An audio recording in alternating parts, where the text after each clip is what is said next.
자, 미국 증시의 분위기를 생생하게 전해드리겠습니다. 이항용의 월가을대 시간이고요. MTN 이항용 전문위원 함께하겠습니다. 어서 오세요. 네, 안녕하세요. 네, 안녕하세요. 사실 어제 저녁에 지수 선물은 오르다가 네.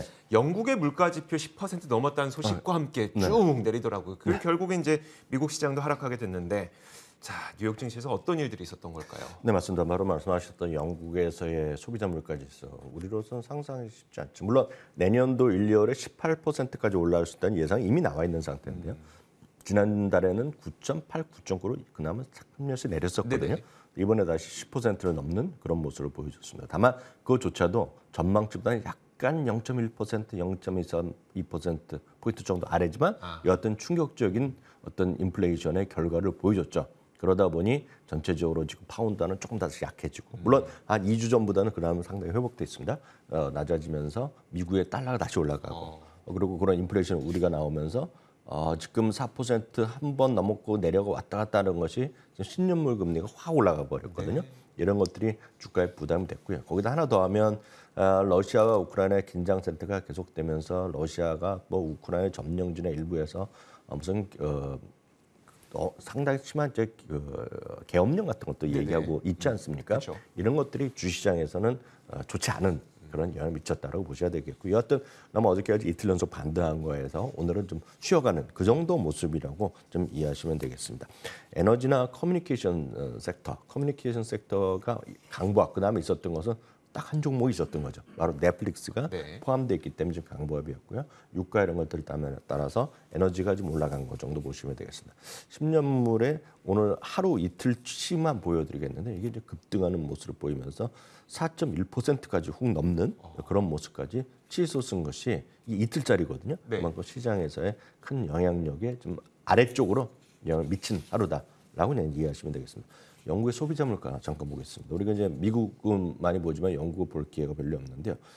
지난 7월에 10.1, 9월에 9.9로 내려갔다가 이번에 9월치가 다시 10.1로 올라섰고, 이거는 내년 1, 2월 되면 더 올라갈 가능성이 있다는 것이 다수의 시각이라고 보셔야 되겠습니다. 말씀드렸다시피 유가는 한 이틀째 좀 올라가는 모습이었고요. 미국 달러는 이제 강보합선을 유지하고 있습니다. 그래도 113 아래쪽에 있는데요. 이거랑은 상관없이 일본은 도대체 어떻게 단 나라인지 이해가 안 되는데요. 일본의 엔화는 지금 32년 만에 최저치를 기록했죠. 달러 엔 환율을 보면 최고가 되겠는데요. 오늘 보면 정확하게 149.89엔까지 치솟았거든요.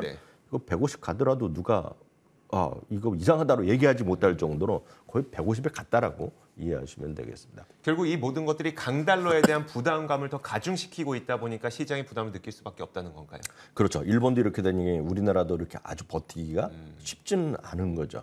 그리고 어제도 말씀드렸다시피 패드워치 툴을 통해서 보면 사람들이 어떻게 지금 금리를 느끼느냐를 우리가 예상치를 할 수 있거든요. 11월 2일에 보면 11월에 있는 금리 결정에서 75bp는 다들 98% 확률인데요. 지금 이번 주 초를 고비로 해서 지금 12월 14일입니다. 이번에 마지막 금리가요. 그 금리 결정. 그것도 75bp가 65%를 넘나들고 있거든요. 그러니까 연말까지 두 번에 FOMC에서 150bp를 올린다. 엄청난 거거든요. 물론 우리나라도 두 번 남아 있어서 어떻게 대응할지 모르겠지만 격차가 좀 더 벌어질 가능성이 있다고 우리가 좀 예상할 수 있겠죠. 이런 것들이 전체적 외환시장의 부담이고, 외환시장의 부담은 당연히 전 세계 누구나 좋지 않은 모습이다라고 이해하시면 되겠습니다. 알겠습니다. 자, 테슬라 실적 발표도 한번 짚어볼 텐데, 일단 숫자만은 나쁘지 않다는 평가는 많이 있어요. 근데 또 시간의 거래에서 많이 하락하고 있어서 어떻게 된 연유일까요? 네, 시간에서 뭐 3, 4% 정도 내리고 있는 건데요. 저는 어제 단순하게 봅니다. 이미 이번에 딜리버리가 약간 부족했잖아요. 그러니까 거기에 그 정도의 숫자라고 보기 때문에 그에 따라서 너무 연연할 필요 없다 보고 있고요. 순현금으로 33억이 나왔습니다. 전망치 24억. 물론 회사 측에서의 오늘도 내년도에 대한 정확한 어떤 가이던스 이런 걸 제시 안 했지만 작년부터 똑같이 얘기하고 있습니다. 내년도에도 50% 계속 생산을 50% 늘리겠다는 얘기를 하고 있고요. 다만 이제 왜 주가 좋지 않느냐? 늘 말씀드린 금리의 상승은 성장주에는 마이너스 요인이라고 보고 있고요. 저는 그 이상 이하도 아니라고 보고 있습니다. 물론 다양한 시각으로 인해서 뭐 중국에 대한 경계심 다 할 수 있죠. 그 딜리버리에 이런 걸 갖고 얘기하지만 오늘 테슬라가 얘기하고 지난번에 얘기한 거에 따르면 이런 거죠. 지금은 결국 인도는 다 잘 된 테 일종의 병목 현상이 있었다는 얘기하거든요. 물론 다 솔직히 얘기하는지 안 하는지는 우리가 100% 이해할 수 없지만 그 정도의 느낌이라고 보셔야 되겠고요. 그 이상 이하도 전 아니라고 보고 있습니다. 아주 단순하게 전 테슬라를 이해하고 있는데요. 네. 테슬라가 고밸류인 거는 상대적으로 밸류에이션 부담 있는 거는 누구나 다 압니다. 그 모르고 사는 분도 없다라고 그쵸. 보고 있고요. 항상 좋다고 생각하는 사람은 좋다고 얘기하고 나쁘다고 생각하는 사람은 뭔가 부족하다는 것을 찾는 겁니다. 그건 주식상의 생리라고 보고 있고요.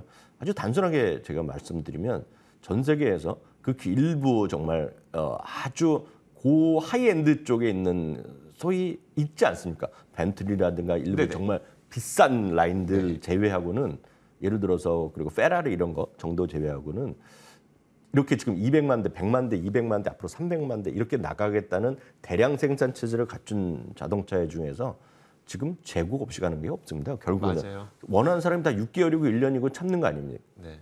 아닙니까? 물론 우리나라도 찾아보시면 우리나라에서 최고 인기 차종 아시죠? 네.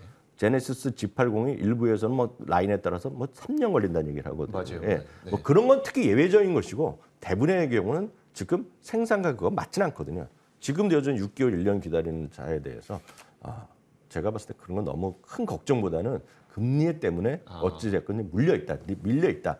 이 정도 느끼면 될 것 같고요. 조금 더 필요하신 분들은 이런 것들은 많은 전문가들도 있죠. 뭐 주식을 얘기하는 분도 있고 다 그렇지만 제가 아주 클리어하게 말씀드리면 여러분들이 지금 검색창에서 테슬라에 대해서 IR을 오늘 발표한 레포트가 이렇게 27장짜리입니다. 네네. 그럼 여러분들이 원하시는 그림 다 보실 수 있겠고요. 그중에서 저는 가장 여러분들이 좀 보셨으면 하는 거가 주요 국가에서의 테슬라의 점유율이 얼마만큼 늘어나고 있는지 네. 그러니까 그런 걸 좀 장기적으로 보셔야 되겠고요.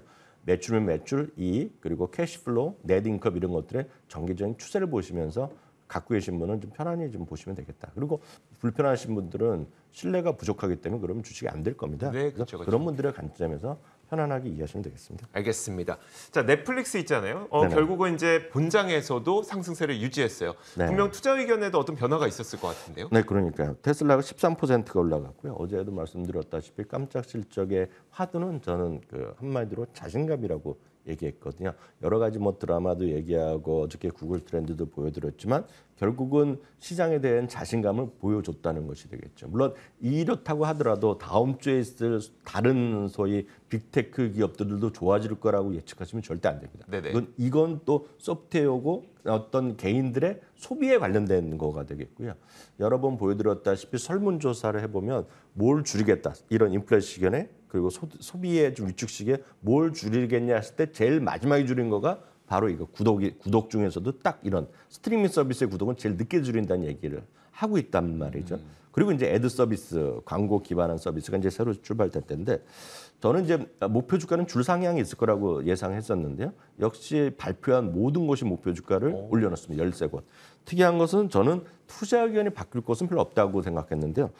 두 곳이 오히려 투자 의견까지 올려놨습니다. JP모건은 중립에서 매수였습니다. 240에서 330으로 꽤 많이 올렸고요. 도이체방크는 역시 도이체방크는 아예 매도해서 중립으로 올렸습니다. 매도해서 중립. 그러니까 이 정도에서 여러분들 투자 의견을 일단 이해하시면 되겠고요. 상대적으로 디즈니는 강보합 정도에 우선 마감됐다라고 보셔야 되겠고요. 말씀드렸던 대로 하셨던 대로 유나이티드 항공은 이제 항공 소비에 어떤 계속된 꾸준한 반등 이런 걸 나오면서 유나이티드 항공이 오늘 4.9%가 올라갔습니다. 다빈치 수술로 많은 분들 우리나라에서도 다들 아실 것 같습니다. 주위에 이제 수술하셨던 분들 많은 분들이 아실 것 같습니다. 인투이티브 터치컬이 기대 이상의 실적을 어저께 발표했고요. 8.9% 올라갔습니다. 한 종목만 더 말씀드리면 될 것 같습니다. 반도체 장비에서 세계 최고의 소위 그 말하는 표현은 갑 중에 슈퍼갑이라고 얘기하는 그렇죠. 거죠. 삼성전자도 그리고 예전에 문재인 대통령도 직접 가서 만났다는 바로 그 네. ASML이 오늘 실적을 발표했는데요. 딱 이것만 보시면 되겠습니다. 순 매출이요. 53억 유로가 예상됐었는데 58억이 나왔습니다. 그래서 그것도 상당히 좋게 나왔고요. 더 올라온 것은 이 회사의 가장 장점은 제조업 중에서 가장 높은 수준의 마진율인데요. 50%가 예상되는데 오늘 발표가 52%가 난 것만 기억하시면 되겠습니다. 워낙 비싸서 그런가요? 좋습니다. 자, 이렇게 지난밤 사이 미국 시장의 분위기를 생생하게 전해드렸습니다. 이항영의 월가이드였고요. 이항영 전문위원과 함께했습니다. 고맙습니다. 자, 저희 굿모닝 글로벌 여기서 마치겠습니다. 이어지는 출발 성공 투자 통해서는 국내 시장에 대한 대응 전략 잘 세우시길 바라겠습니다. 저희는 내일 같은 시간에 오겠습니다. 함께해 주신 여러분 고맙습니다.